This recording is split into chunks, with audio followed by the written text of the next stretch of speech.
오늘은 요한계시록 7장 1절에서 8절까지 있는 14만 4천 명의 종들에 관한 내용을 말씀을 드리겠습니다. 먼저 강의를 들어가기 전에 요한계시록을 배우는 목적에 대해서 간단히 말씀을 드리겠습니다. 먼저 요한계시록을 배우는 목적은 하나님께서 역사의 주관자이심을 알게 하는 데 있습니다.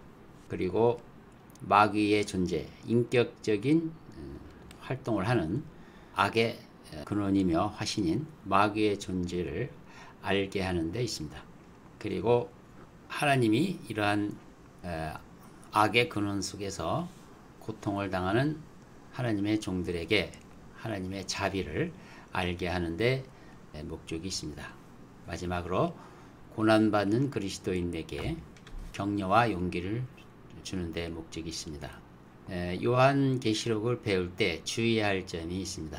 첫째, 많은 교회가 요한계시록이 어렵다고 해서 잘 다루지 않기 때문에 이 요한계시록을 자기가 먼저 다른 사람보다 많이 안다고 해서 이것이 자신을 우월하게 하는 그러한 위험에 빠질 수가 있습니다. 즉 지식이 많음으로 인해서 생기는 교만하지 않도록 주의하는 것이 매우 중요합니다. 그리고 요한계시록을 안다는 사실, 지식을 가지고 지나치게 자기 이름을 내기 위해서 자랑하는 것은 절대로 해서는 안 됩니다.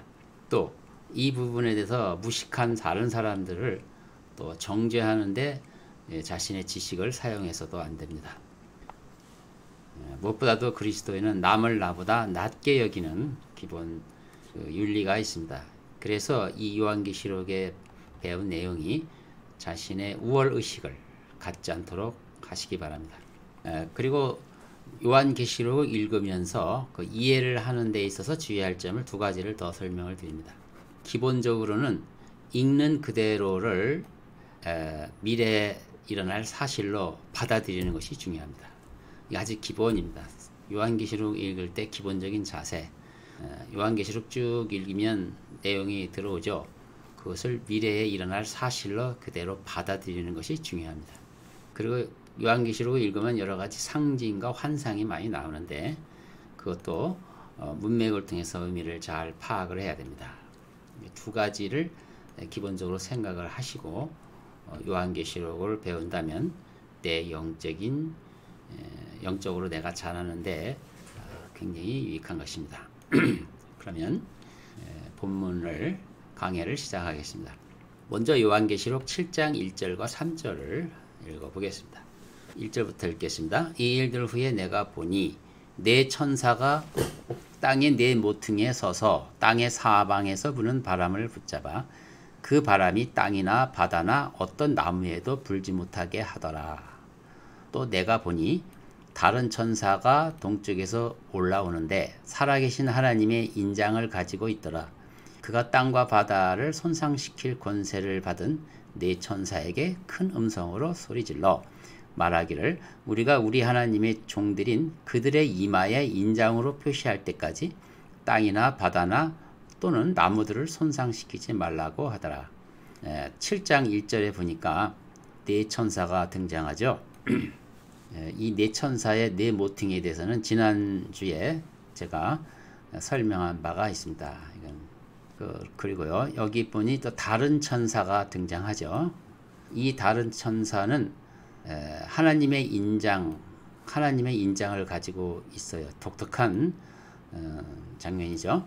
그가 네 천사를 에게 뭐라고 명령하는데 이 네 천사는 본래 땅과 바다를 손상시킬 권세를 부여받고 때를 기다리고 있었던 자들입니다. 그런데 3절에 보니까 이 다른 천사가 네 천사에게 명하기를 우리가 하나님의 종들에게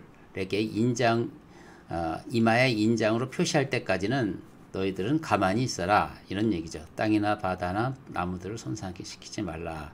그러니까 이마에 인치는 일이 끝날 때 이제 시작하라는 뜻이죠. 자, 이 본문에 대해서 제가 몇 가지 살펴보도록 하겠습니다. 여기 네 천사가 등장하죠. 네 천사. 땅의 모퉁이, 네 모퉁이라는 건 사방, 이 세상을 말하는 거고요. 이 요한계시록 이게 역사의 현장의 중심은 이스라엘이기 때문에 이스라엘을 중심으로 한 사방이라고 말할 수가 있습니다. 그 네 천사가 바람을 붙잡는다는 말이 있는데 그 네 천사가 어떤 역할을 하느냐를 말하는 것입니다. 바람을 붙잡는다. 이 바람을 말 그대로 그 바람이라고 말한다면 사방에서 불어오면 당연히 태풍처럼 회오리 바람이 생기겠죠. 근데 그래서 그러나 그 코어 부분, 그 중심 부분에는 오히려 태풍의 눈처럼 조용합니다. 이것이 자연 현상 중에 하나죠. 이 계시록에서 말하는 이 바람이 그 물리적인 바람이 아니고 뭐 외세, 그 이스라엘을 대적하는 그 이방인들의 그 세력, 그 적대 세력을 바람으로 본다면 역시 그 이스라엘을 향한 적대 세력이 이제 다가오는데 마치 태풍처럼 다가옵니다. 그러나 당분간 잠시 동안 태풍의 눈처럼 평화로운 때가 있을 거라는 거죠. 그래서 이것은 계시록 6장에서 이미 제가 다룬 바 있는 흰말 탄 자의 등장, 즉 거짓 평화가 얼마간 계속된다는 내용이죠. 바로 그것을 말해주고 있습니다. 이 네 천사의 역할은 정해진 날에 땅과 바다를 손상시킬 것입니다. 다니엘서 7장 12절에도 그 내용이 나와 있습니다. 참고하시고요. 자, 그래서 오늘 첫 번째로 다룰 내용은 이 네 천사의 정체가 무엇일까 하는 것입니다. 요한계시록에 쭉 보면 그 네 천사라는 표현으로 나와 있는 것이 본문 7장 1절과 9장 15절에 나와 있습니다. 9장 15절에 보면 거기에서는 네 천사가 유프라테스 강에서 결박되어 있다. 그렇게 되어 있어요. 여기 봅시다. 요한계시록 9장 15절입니다. 그 읽어보겠습니다. 그 네 천사가 9장이니까 이제 이때는 한참 진행된 일곱 나팔이 한참 진행되는 때고 이때는 여섯 번째 나팔을 불 때입니다. 다섯 번째, 여섯 번째 이렇게 그 나팔에 이 땅에 큰 화 세 가지 화가 있을 것이다라고 예언을 했는데 첫 번째 화는 다섯 번째 나팔에서 보여줬고 이제 여섯 번째 나팔을 부를 때 그 내용이 이제 9장 15절입니다. 그때 바로 네 천사가 풀려납니다. 그전에는 막고 있었는데 이제 풀려난다 이거죠. 그래서 그들은 사람들 3분의 1을 죽이려고 그 연, 월, 일, 시를 위하여 예비해 둔 자들이라 이렇게 되어 있습니다. 그래서 요한계시록 9장 15절을 통해서 살펴보면 이 네 천사를 통해서 사람의 3분의 1이 죽는다는 것이죠. 요한계시록 6장 8절에는 네 번째 말, 창백한 말이 나타나서 사망과 지옥을 상징되는 창백한 말이 나타나는데 거기에서 땅 4분의 1이 이미 죽죠. 그 이후에 일어날 일이기 때문에 9장은 나머지 4분의 3 사람들 중에서 3분의 1이 죽는다고 하니 결국 남는 인류는 2분의 1만 남는 거잖아요. 전 인류의 반이 이때 이후에 죽는 것입니다. 이때 이 네 천사가 풀려나면서 사람의 3분의 1이 죽을 때 동시에 초자연적인 기병대가 등장합니다. 이것은 문맥상으로는 이 네 천사가 주관하는 기병대인 것 같은데 아니면 이제 네 천사는 하나님의 신실한 종이고 그 어떤 그 계기를 마련하는 정도 역할만 하고, 실제로는 이 사탄의 종들이 이제 일을 하는 걸로 이제 보일 수도 있으나, 여기 보니까 그 9장 15절에 그 네 천사가 유프라테스 강에서 결박되어 있다고 그랬습니다. 하나님의 신실한 종이라면 굳이 결박되어 있을 필요는 없겠죠. 그래서 이 네 천사는 이미 하나님으로부터 버림받은 쫓겨난 타락한 천사이고, 이 마지막 때에 악한 일에 사용되게 하시려고 결박시켜 놓은 천사다, 이렇게 보면 됩니다. 그래서 결론적으로 그 9장에 나와 있는 이 초자연적인 기병대는 네 천사들이 지휘하는 그런 기병대다, 이렇게 볼 수가 있습니다. 그래서 네 천사가 결박되었다고 이제 되었으니 이 천사는 타락한 천사일 가능성이 높은 거죠. 그래서 그들이 이끄는 기병대는 2억이나 됩니다. 이 기병대의 모습은 참으로 특이한데, 입에서 나오는 불과 유황과 연기로 사람이 3분의 1이 죽는다, 이렇게 되어 있습니다. 또 그 말은 특이한 말인데, 말의 꼬리는 뱀의 모양과 같이 되어서 그 말꼬리의 끝은 뱀의 머리입니다. 처럼 되어 있어요. 그래서 거기서 독이 나와서 거기에 그 꼬리에 물린 사람들은 고통을 받는다고 되어 있습니다. 죽지는 않고 고통을 받는다. 이 기병대, 이 초자연적인 말에 입에서 나오는 불과 유황과 연기로 사람이 죽는다, 그랬습니다. 그러면 이 기병대 말의 머리는 사자와 같다 그랬어요. 아주 특이한 기병대죠. 러크만 박사님의 그 계시록 주석서에는 이 9장 15절에 그 기병대와 16장 12절에 나타나는 사건이 동일한 사건으로 해석하고 있습니다.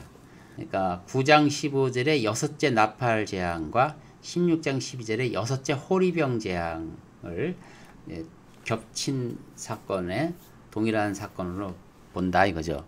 그래서 해 돋는 데서부터 그 동방의 왕들이 온다, 그렇게 되어 있는데, 이들이 초자연적인 기병대다, 이렇게 말하고 있습니다. 아무튼 저는 이제 이 7장 1절과 9장 15절이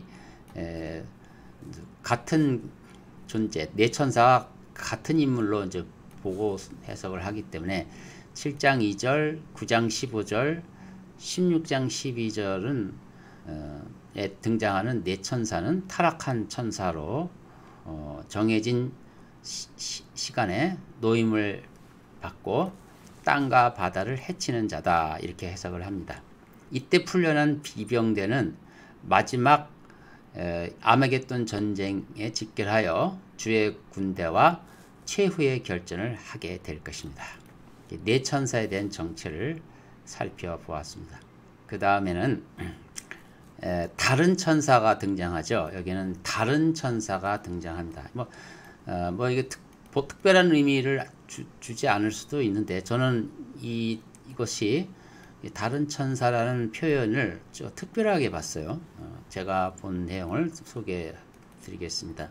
계시록에 보면 많은 천사들이 등장하고 하나님의 사역을 신실하게 행하는데, 그럴 때마다 일곱 천사가 나타났다, 무슨 천사가 나타났다 하는데, 그 다음에 또 다른 천사가 등장합니다. 말 그대로 천사들 여럿이니까, 일꾼도 다양하니까 그냥 어떤 천사를 써서 또 다른 천사가 등장했구나 이렇게 보는 게 자연스러운데, 제가 검색을 하면서 이 다른 천사가 등장하는 성경 구절, 계시록이죠. 계시록 7장부터 여기가 나오는 계시록을 다 살펴봤더니 아주 특별한 것이 발견이 돼요. 그래서 이번에는 이제 다른 천사의 정체가 누군가를 살펴보려고 이렇게 요약을 했습니다. 먼저 아까 읽은 본문이죠. 7장 2절에 보면 그 다른 천사가 동쪽에서 올라오는데 하나님의 인장을 가지고 올라온다. 하나님의 도장, 물두장을 가지고 올라오더라, 이렇게 되어 있습니다. 그래서 이 하나님의 인장을 가지고 무슨 일을 하겠습니까? 어떤 특정 인물을 하나님의 종으로 인치는 거죠. 하나님의 종으로 인치는 일을 이 천사가 하는데, 사실 하나님의 사람 혹은 하나님의 손을 임명하고 인치는 일을 물론 하나님 입장에서 천사한테 시킬 수 있습니다. 근데 매우 중요한 일 중에 하나라는 것은 분명합니다. 그런 의미에서 참고로 학개서 2장 23절을 살펴보니까 이렇게 되어 있습니다. 만군의 주가 말하노라. 오 스알디엘의 아들 내 종 스룹바벨아, 주가 말하노라. 그날에 내가 너를 취하고 너를 인장같이 만들리니 이는 내가 너를 택하였음이라. 만군의 주가 말하노라. 즉 하나님의 인장을 가지고 하는 일이란 누구를 선택하는 일이죠. 선택하는 일을 이 다른 천사에게 맡겼다는 얘기는 이 다른 천사가 독특한 천사다. 이렇게 보통 허드렛 일을 하는 천사가 아니라는 거죠. 그 정도 일단 아시기 바랍니다. 계시록 8장 3절에도 다른 천사가 나와요. 근데 그 다른 천사는 하늘에 있는 성소에 금향로를 가지고 제단에 서서 많은 향을 받고 또 하나님 보호자 앞에 있는 금제단에 드리는 일을 한다. 이렇게 되어 있어요. 그래서 이것은 우리가 지상에서 이미 아론과 그의 아들들이 했던 대제사장 일들에서 우리 보아왔거든요. 그건 대제사장의 직무를 수행하는 다른 천사다. 이렇게 보는 거죠. 자, 하늘의 성소의 대제사장 직무를 수행하는 자가 여럿이 있는 것이 아니고 오직 한 분이 계신데 그분이 바로 예수 그리스도이십니다. 히브리서 8장 1절에 4절을 보겠습니다. 지금까지 말한 것들의 요점은 그러한 대제사장이 우리에게 계시다는 것이라. 그분은 하늘들에 계신 위엄 있는 분의 보좌 오른편에 앉으셨으니, 이분은 이제 성부 하나님이죠. 하나님의 아버지죠. 오른편에 계시죠. 성자 하나님, 즉 예수 그리스도가 오른편에 계시고 또 대제사장 직무를 수행하십니다. 이 성소와 참 성막에 섬기시는 분이라. 성소와 참 성막, 그러니까 하늘의 성막이죠. 그림자가 아닌 그것을 성막에서 예수 그리스도가 섬기신다. 예수님은 하늘에 올라가셔서 보좌 우편에 앉아 계시면서 동시에 대제사장 일을 하십니다. 그래서 참 성막을 섬기시는 일을 하시죠. 네. 그런데 보십시다. 꼭 계속 읽겠습니다. 그 성막은 주께서 세우신 것이요 사람이 세운 것이 아니니라. 3절 모든 대제사장은 예물과 희생제물을 드리기 위해 세움을 받았나니 그러므로 이분 역시 그 무엇인가를 드려야 할 필요가 있느니라. 나머지는 생략을 했어요. 요 4절 5절에는 이제 그 희생제물을 드려서 피를 바르고 옮겨가는 그런 직무를 말하고 있는데, 이 부분은 이제 예수님이 자신의 몸을 희생의 피로 하나님께 드렸기 때문에 이제는 하늘에서는 한 번 드리시는 것으로 끝났기 때문에 희생의 피를 계속 드리는 일을 하지 않으시죠. 그러니까 그 대제사장으로서 하늘에서 하시는 일은 성도들의 기도를 상달시키는 금향로 제단에서 향을 받고 그 제단을 보좌에 드리는 일을 그분이 하시죠. 그분이 하십니다. 근데 계시록 8장 3절은 그 일을 다른 천사가 나와서 그 일을 한다고 되어 있어요. 그러니까 아직 결론을 안 내리겠는데 이 다른 천사가 만약 예수님을 대신해서 대리로 한다 할지라도 이 다른 천사는 대단한 존재인 것이 분명합니다. 보통 천사하고는 다르다는 거죠. 자, 근데 이 일을 과연 예수님이 안 하시고 그걸 또 누구한테 맡기셨을까요? 저는 그렇게 생각하지 않습니다. 자, 또 하나 더 보겠습니다. 계시록 10장 1절에 보면 다른 천사가 나오는데 여기는 힘센이 더 들어가 있어요. 다른 천사인데 이번에는 힘을 굉장히 쓰는 그런 장면입니다. 다른 천사가 하늘에서 내려오는데 구름으로 옷 입고 머리에 무지개가 있으며 얼굴은 해와 같고 그의 발은 불기둥 같더라. 이 다른 천사는 특별히 용모에 대해서 자세히 기록하고 있어요. 보통 천사들의 용모를 이렇게 특별한 이유가 없으면 이렇게 자세히 기록하지는 않는데 역시 이 다른 천사는 특별합니다. 얼굴 모양이 아주 자세히 묘사됐습니다. 구름으로 옷 입었다. 보통 구름 위에 좌정하신 앉아있는 분은 하나님한테 쓰는 거죠. 절대로 성경에는 구름과 천사들이 이렇게 같이 등장하지 않습니다. 마치 천사는 구름처럼 불꽃처럼 그렇게 쓰시기는 하더라도 구름 위에 앉은 구름으로 옷 입은 이런 표현을 잘 안 써요. 근데 독특하죠. 이 천사는. 또 무지개가 그 머리에 있어요. 그 머리는 권위를 상징하는데 머리에 무지개가 있다? 이것은 보통 천사에게 이런 영광이 주어지지 않습니다. 또 해 같은 얼굴, 어서 많이 들어봤죠? 불기둥 같은 발, 이것은 곧 예수 그리스도의 형상과 정확하게 거의 유사한 것입니다. 자, 계시록 1장 14절 15절에 보면 예수님의 형상이 그대로 나와 있는데 그의 머리와 머리털은 눈처럼 휘어서 양모처럼 하얗고 그의 눈은 불꽃 같더라. 그의 발은 용광로로 달군 듯한 빛나는 옷 같고 음성은 맑은 물소리와 같더라. 그러니까 해처럼 밝다 그랬고요. 여기 해 같은 얼굴, 불기둥 같은 발은 여기 나오네요. 그의 발은 용광로에 달군 빛나는 옷 같다. 정확하게 예수님의 모습을 그린 거 아닙니까? 자, 세 번째 팝을 봤어요. 그 다음에 또 있죠. 요한계시록 14장 6절에 보면 때와 시기를 선포하는 다른 천사가 등장하는데 14장 6절부터 7절, 8절 그리고 15절을 쭉 보면 이번에는 하나님의 심판의 때가 왔다는 요 중요한 선언을 이 다른 천사가 해요. 봅시다.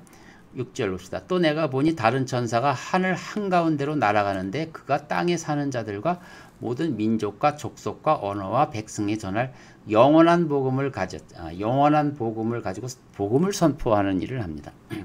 7절 큰 음성으로 말하기를 하나님을 두려워하며 그분께 영광을 돌리라.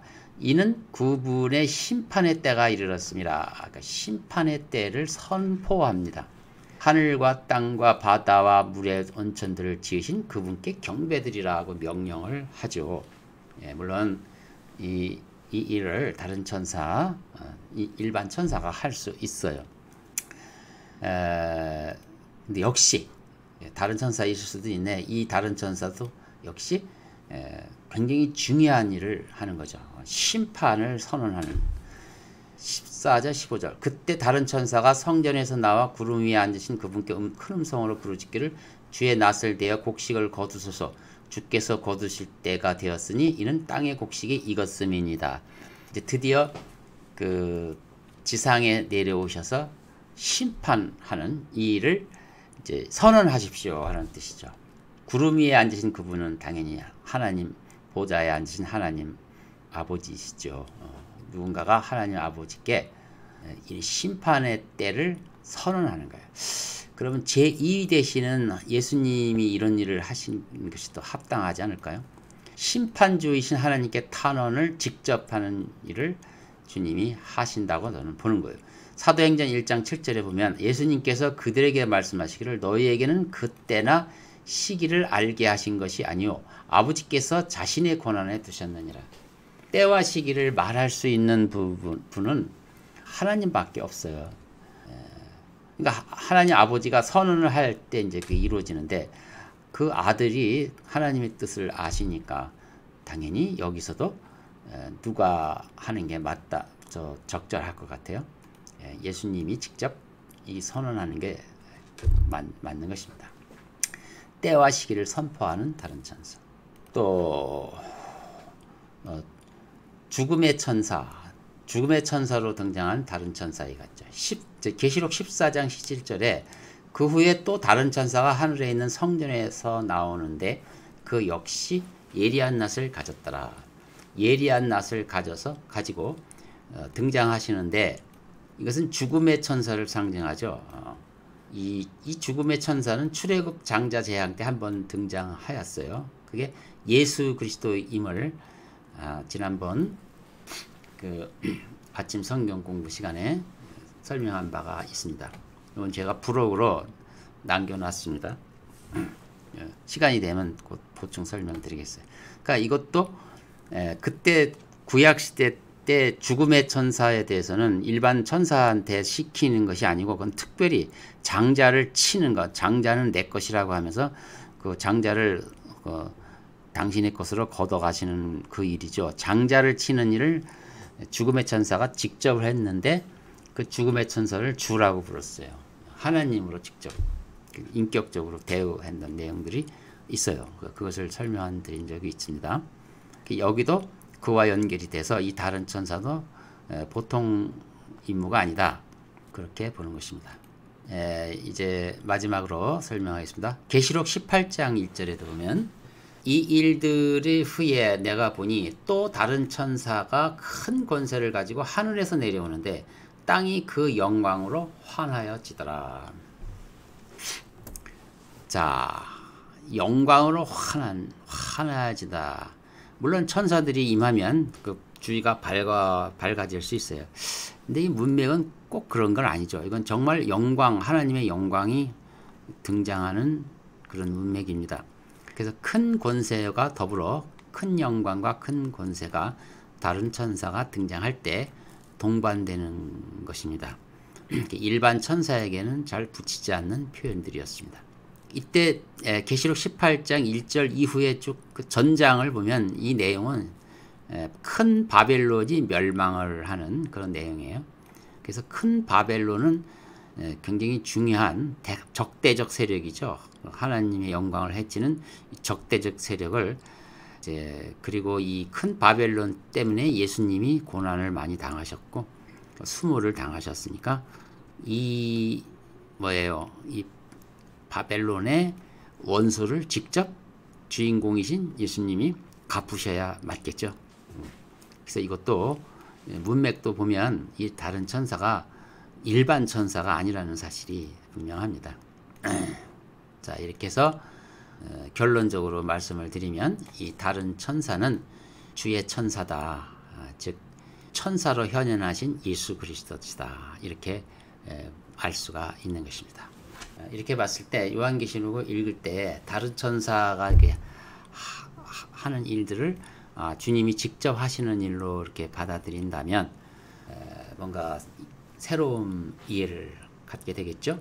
하나님께서는 시키기만 하고 이렇게 보시는 것이 아니라 적극적으로 직접 자신이 손수 일하시고 중요한 부분은 직접 나서서 일하시는 분이다. 우리 주님이 그러시다 이거죠. 충분히 이해할 수 있겠죠. 이렇게 해서 다른 천사에 대해서 쭉 살펴봤습니다. 제법 시간이 많이 지났네요. 그 다음에 이어서 본문 7장 4절 8절을 읽겠습니다.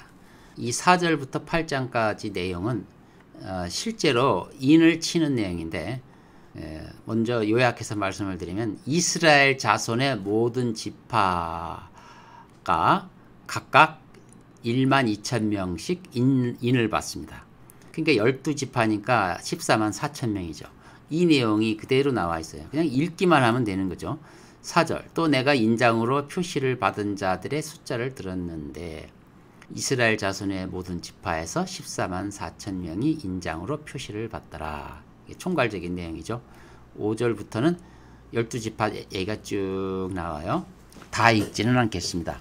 맨 처음에 유다 지파가 12,000명, 루벤 지파가 12,000명, 갓 지파가 12,000명, 아셀 지파가 12,000명, 납탈리 지파가 12,000명, 므낫세 지파가 12,000명, 시므온 지파가 12,000명, 레위 지파가 12,000명, 이사갈 지파가 12,000명, 그리고 스불론 지파가 12,000명, 요셉 지파가 12,000명, 마지막으로 베냐민 지파가 12,000명. 그래서 인장으로 표시를 받더라, 이런 내용이죠. 자, 여기서 인 맞은 자죠. 인장을 받은 자, 이마에 인장을 받은 자죠. 인 맞은 자는 그럼 누구일까? 그러니까 앞에서 분명히 하나님의 종들을 인친다고 하였으니 하나님의 종인 거죠. 하나님의 종들이죠. 하나님의 종들. 네, 여기서 12지파 이름이 쭉 거명이 되죠. 이것은 문자적 이스라엘에 속한 특별한 존재라는 사실이 분명합니다. 또 단 지파가 누락되었고요. 에프라임 지파는 요셉 지파로 대체되었습니다.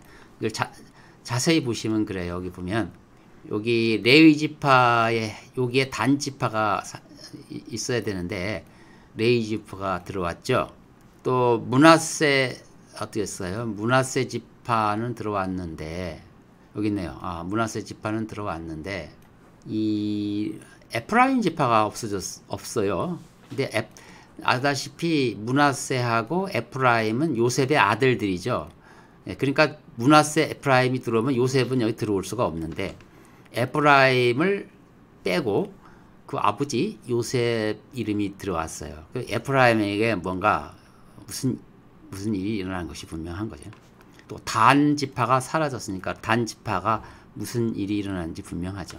레위 지파는 본래 이제 이스라엘 12형제 중에서 요셉의 난 아들을 이스라엘이 내 거라고 선언하는 바람에 요셉은 빠지고 요셉의 아들이 둘이 들어오는 바람에 레위 지파는 13번째 지파가 됐죠. 그래서 레위 지파는 실제 지상의 그 이스라엘 자손 속에서는 12지파에 속하지 않고 13번째 지파에 속했었어요.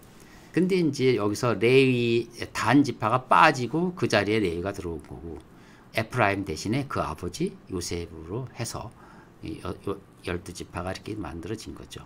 이루어진 거죠.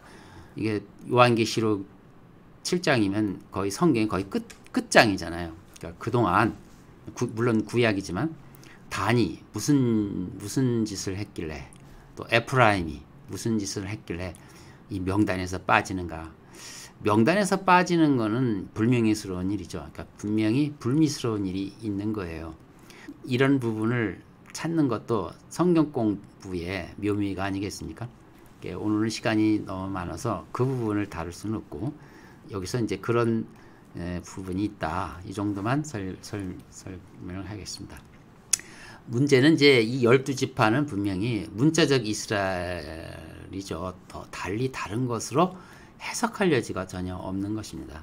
자, 아까 이제 설명한 거고요. 넘어가겠습니다. 그다음에 하나님의 종들은 뭘까? 너무나 쉬운 내용이죠. 당연히 하나님이 일꾼들이죠. 그렇지만 그래서 성경에서 나오는 내용들을 쭉 조사를 해봤어요. 성경에 하나님의 종들이라는 표현들을 쭉 조사해 보니까 창세기서부터 쭉 조사해 보니까 우리가 다 아는 사실이지만 이스라엘의 12형제를 하나님의 종들이라고 합니다.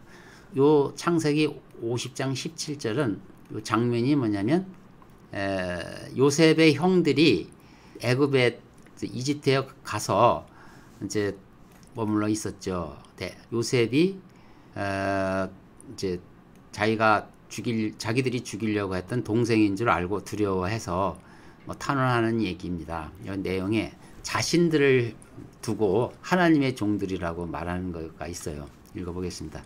너희는 요셉에게 이렇게 말할지니라 내 형들이 내게 악을 행하였으나 내가 이제 내게 청하노니 그들의 허물과 그들의 죄를 용서하라 하셨나니 이제 우리가 당신께 청하오니 당신의 아버지 하나님 종들 즉 이스라엘의 12형제죠. 허물을 용서하소서 하니 그들이 요셉에게 말할 때 그가 울더라. 하나님의 종들이라는 것은 1차적으로 이스라엘 12형제를 말하는 거고 이제 역사가 진행하면서 에스라서 5장 11절에 보면 이스라엘 백성 전체를 말하는 거예요.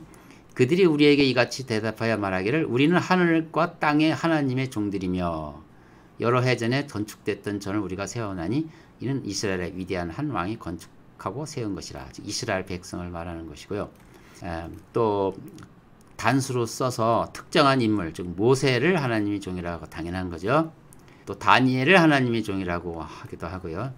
또 사드락과 메삭과 아벳느고를 하나님의 종들이라고 말합니다.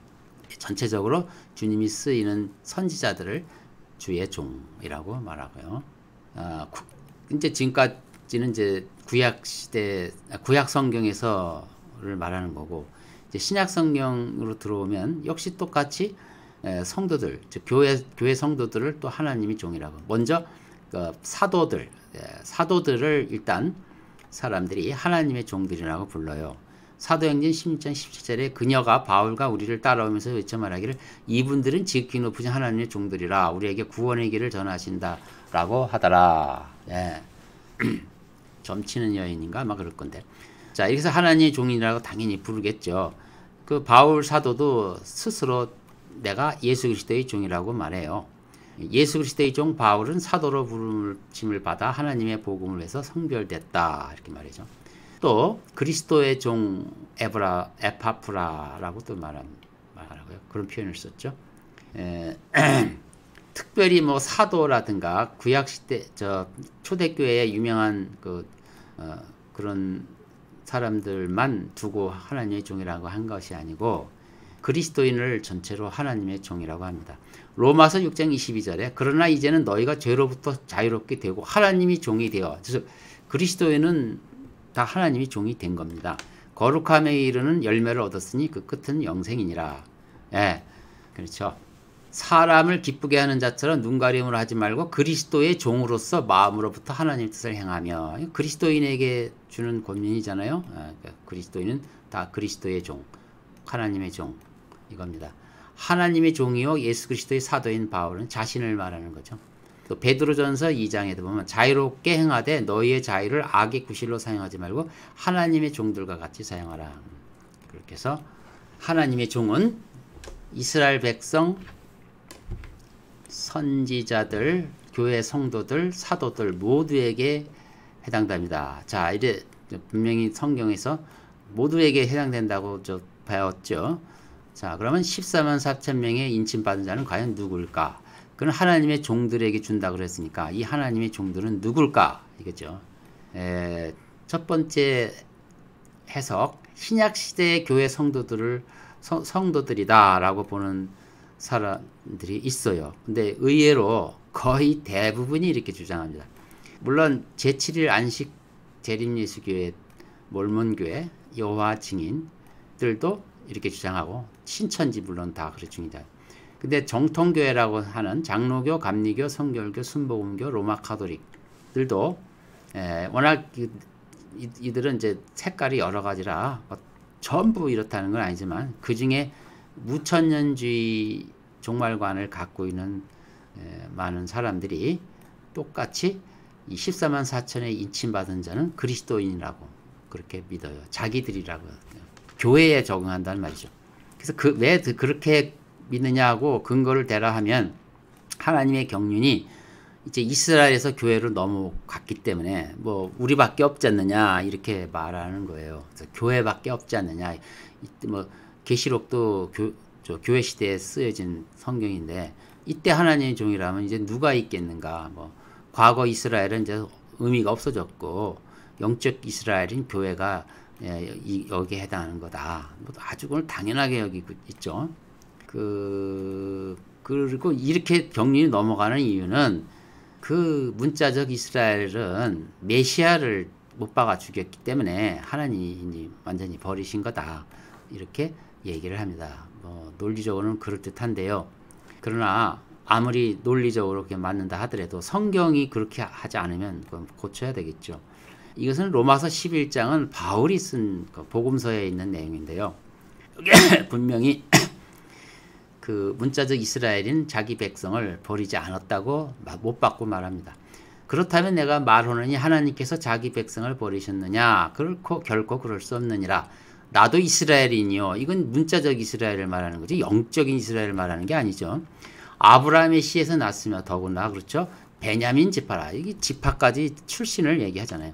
이거는 명백하게 하나님께서 문자적 이스라엘 백성을 버리지 않았다. 이제 끝나지 않았다. 아직 그 경륜이 그런 얘기입니다. 2절 하나님께서 미리 하신 자기 백성을 버리지 아니하셨느니라 못 박아 얘기를 하신 것입니다. 그렇다면 이 아까 금방 이 말씀하고 요 말씀하고 이제 살펴봤던 12지파 이름을 이렇게 일일이 거명한 이 두 가지로 살펴보면은 계시록에 나와 있는 14만 4천 명은 문자적 이스라엘이 분명하잖아요. 너무 분명한 거 아닙니까? 그러니까 결론을 내리면 이렇다는 거죠. 12지파를 일일이 거명하는 거로 봐서 문자적인 이스라엘의 거룩한 자가 분명하다. 그리고 지금 계시록에 그 인침을 받은 자는 이스라엘의 남은 자들이잖아요. 남은 자들이죠. 남은 자들. 렘넌트. 성경의 렘넌트는 중요한 주제입니다. 근데 이 렘넌트는 뭐 교회 시대에 렘넌트도 있어요. 뭐 당연히 중위법이 언제나 있으니까. 그러나 계시록에 그거는 여러 가지 정황으로 봐서 문자적 이스라엘의 렘넌트가 분명한 것입니다. 볼까요? 미카야서 2장 12절 오 야곱아 내가 반드시 너희 모두를 모으리라. 이 문자적 이스라엘을 말하는 거예요.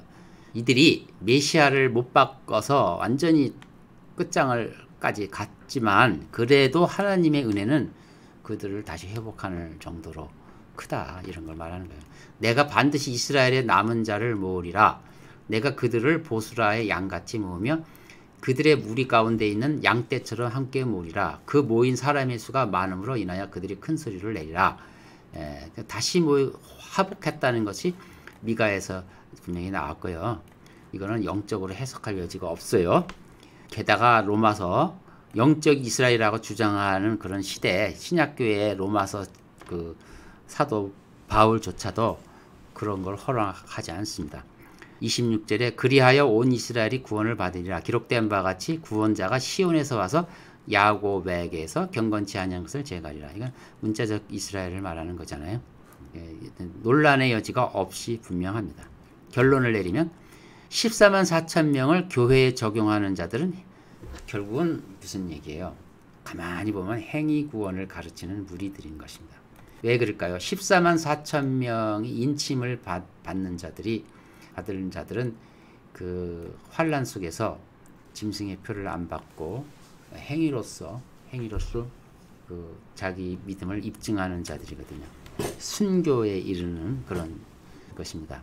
그래서 교회가 이 14만 4천 명을 교회에 적용하려 하면 뭐 해석에 있어서 그렇게 적용할 수 있어서 넘어갈 수 있어도 결국 어디에 해쳐요? 은혜 구원의 교리를 해친다고요. 모순적이 되거든요. 그래서 이것은 결코 용납해서는 안 됩니다. 예수님의 약간의 공로와 자기 의로 천국 가려는 자들이 이런 짓을 해요. 꼭 자기들이 의롭다고 생각하고 교회가 썩었다고 이제 막 비난하면서 자기를 14만 4천에 속한다고 하고 나머지들을 다 타락한 자라고 이렇게 정죄하고 싶어 하는 그 마음이 이 해석을 이렇게 명백함에도 불구하고 왜곡시키는 것입니다. 얼마나 무서운 겁니까? 그만큼 이 자기의가, 이 자기의 있죠? 이 자기의가 그렇게 무서운 거예요. 이제 얼마 그거 다 됐습니다. 자, 그러면 오늘 영적 지식, 진리의 지식을 많이 배웠습니다. 많이 배웠는데 이제 마지막으로 이 교훈을 몇 가지 살펴보겠습니다.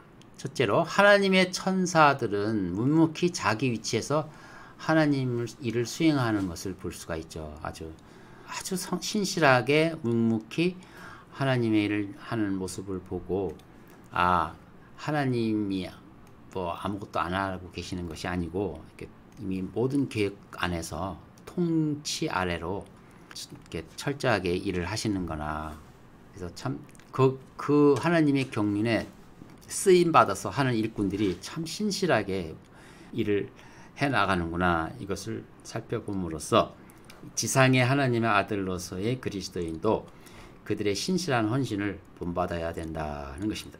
두 번째, 이 계시록은 하늘과 땅의 재앙들이 막 쏟아지는 때죠.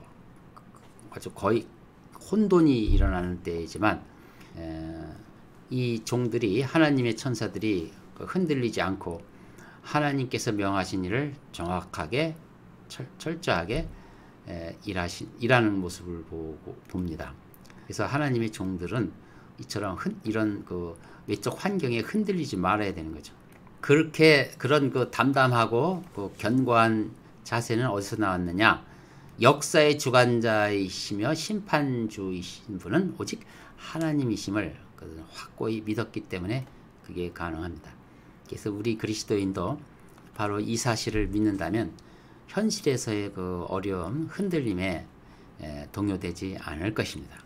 이것이 우리가 받을 영적 교훈입니다. 세 번째, 하나님의 아들이신 예수 그리스도는 역사의 주관자이심과 동시에 실행자로서 솔선수범을 하시는 모습을 보여주고 있습니다. 제가 다른 천사를 통해서 그분이 예수 그리스도라고 분명히 설명드렸죠. 그렇게 중요한 일을 자신이 하실 일은 반드시 하신다 이거죠. 교회의 머리 대신 예수님이 지금도 당신이 성령을 통해서 직접 일하십니다. 천사를 시키실 일도 있지만 직접 일하시는 일이 있다는 거죠. 계시록에서도 그런 모습을 보고 있죠. 교회 성도들을 형제라 부르기를 부끄러워하지 않으시는 예수님을 우리는 그래서 본받아 가지고 우리 그리스도인도 예수님처럼 성실하게 자기 본분을 다해야 한다, 이렇게 말할 수 있습니다. 자, 마지막으로 하나님께서 마귀와 그의 종들을 심판하시는 현장에 하나님의 종들을 남겨놓지 않으시고 다른 곳으로 옮겨주신다는 사실을 꼭 믿으셔야 합니다. 이것이 왜 그리스도인들이 환란에 들어가지 않고 휴거를 받는지에 대한 이유이기도 합니다.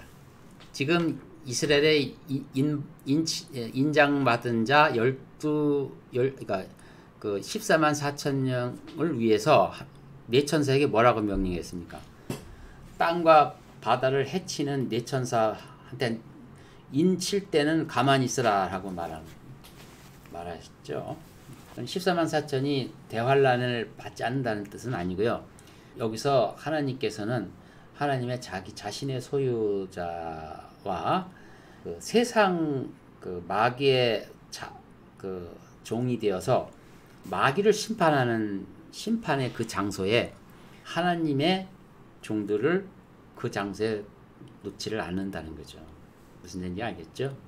그런 구분을 꼭 필요합니다. 고난받는 것도 받아야 할 것이 있고요, 받지 말아야 할 것이 있는 것입니다.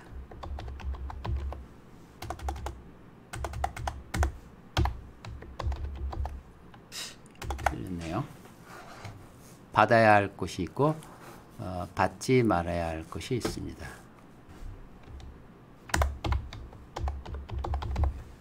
고난도 받아야 할 것이 있고 받지 않아야 할 것이 있다. 대환란은요, 교회 성도들이 받아야 할 고난의 장소가 아닙니다. 환란 전에 우리는 받아야 되는 것입니다. 자, 이렇게 해서 이제 마지막으로 결론을 말씀드립니다. 오늘 배운 내용 전체입니다. 요한계시록 7장은 거짓 평화가 유지되는 흰말의 때에 진행되는 사건입니다. 왜냐하면 하나님의 종들이 인침을 받은 그 때이니까 그때 14만 4천이 세워져요. 이마에 인 받은 자가 그때 세워지는 겁니다. 자, 다른 천사는 주의 천사, 즉 천사로 나타나신 예수 그리스도이다. 또 하나님의 종들, 곧 이마에 인 맞은 자들은 문자적 이스라엘의 남은 자들아. 이 14만 4천 명의 인 맞은 자들을 문자적으로 교회에 적용하는 자들은 행위 구원을 가르치는 무리들이다. 뭐 다른 이단들은 뭐 언급할 가치도 없고요. 대한민국의 대표적인 교단인 장로교 중에서 많은 목사들이 이렇게 가르칩니다. 즉, 거듭남이란 그리스도의 장성한 분량으로 자라나는 것이라고 가르칩니다. 정확하게 그들이 신학은 이렇게 얘기해요. 거듭난다는 것은 성화를 이루는 것이라고 말해요. 그들은 칭의와 성화와 영화롭게 함을 굳이 이렇게 시간적으로 나누려고 하지 않습니다. 그게 무슨 의미인지 아시겠습니까? 복음주의자는 이제 거듭난 거와 성화를 이루는 거, 영어롭게 되는 것을 과거, 현재, 미래, 시제로 얘기를 하죠. 그렇게 얘기하지 않습니다. 거듭남이란 그리스도의 장성한 분량으로 자라는 것을 말한다. 이렇게 얘기를 해요. 그렇다면 뭔 거예요? 이런 신학을 갖고 있으니 그들이 14만 4천 명의 계시록을 전부 교회에 적용하게 되면 이들이야말로 거듭난 자들 아닙니까? 상징적 14만 4천이라는 숫자는 아무 의미가 없고요.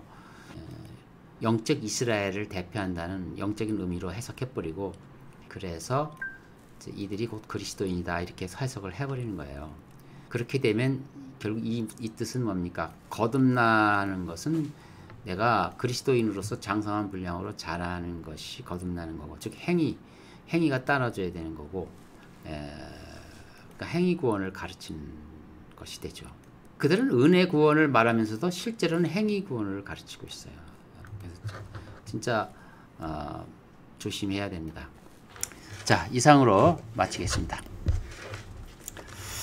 기도로 마치겠습니다. 하나님 아버지 감사합니다. 오후 예배를 방송 설교로 대신하고 있습니다. 우리 성도님들이 또 계시록을 배우면서 또 그 신앙이 더욱 올곧게 세워지고 행위 구원에 흔들리지 않도록 도와주시옵소서. 또 일주일도 하나님께서 지켜주시기 바라며 예수 그리스도 이름으로 기도합니다. 아멘. 마치겠습니다. 수고하셨습니다.